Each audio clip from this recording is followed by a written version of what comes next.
What up, gang? You already know it's gang gang gang. All day every day.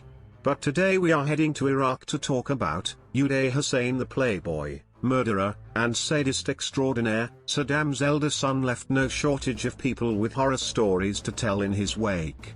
Yet for Latif, the trauma of his encounter with him was uniquely personal, one that still haunts him every time he looks in the mirror.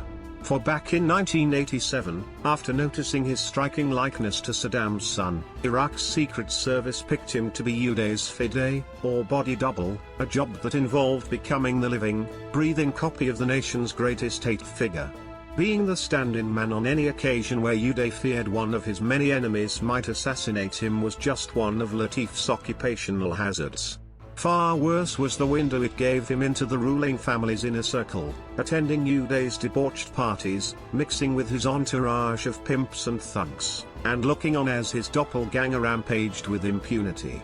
And, to his ultimate horror and guilt, sometimes enjoying it. "Until now, I haven't slept properly because of thinking about him," he said. "I am stuck with Uday for the rest of my life, and will probably take him with me to my grave." Uday was most definitely nothing to play with. All of Iraq knew how he got down. Uday would rape brides before their wedding ceremonies. He snorted kilograms of heroin. He took what he wanted when he wanted it. When it was wartime, Uday would use a carving knife to stab to death Kamal Hanna, his father's personal pimp, at a party attended by the wife of the then Egyptian president, Hosni Mubarak. The violence has been toned down, but the incident is entirely authentic, Latif says, save for the minor detail that Uday actually used an electric rose pruner.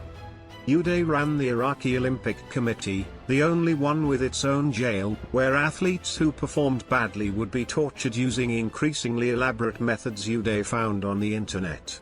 Worst of all was his curb crawling. Proposals for a night of romance with the president's son were not negotiable.